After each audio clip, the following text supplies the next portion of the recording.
Salut! Aujourd'hui, j'ai envie de dire stop aux faux choix, dans les couples et aussi ailleurs. Si vous proposez à votre compagne ou votre compagnon un choix, il faut être prêt à assumer les deux réponses. C'est du vécu. On me dit, est-ce que tu es d'accord qu'on ouvre notre couple à d'autres personnes? Et moi, je dis, sache que si on ouvre notre couple à d'autres personnes, moi, je vais pas aller m'envoyer en l'air avec quelqu'un, ça m'intéresse pas.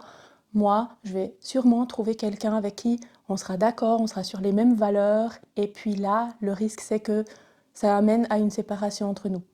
Évidemment, ça arrive après plein d'étapes, hein. Mais si la personne, elle me dit, ok, d'accord, je prends ce risque, eh bien, si je m'en vais, je m'en vais. Autre chose déjà entendue. Après une dispute, hein.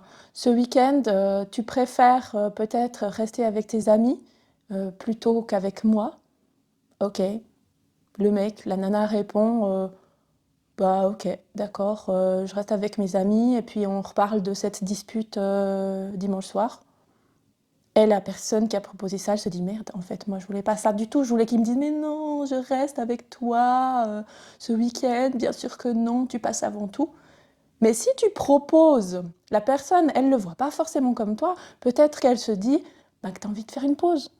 Ok, donc si tu proposes un truc, tu dois être prêt à assumer que la réponse peut être A ou B. C'est toi qui as proposé, t'assumes. C'est une question de responsabilité. Donc arrêtons avec ces faux choix qui sont là pour faire du chantage affectif, pour se faire entendre qu'on est plus important que tout. Non, les choix qu'on propose, eh bien, il faut les réfléchir avant de les proposer. Voilà.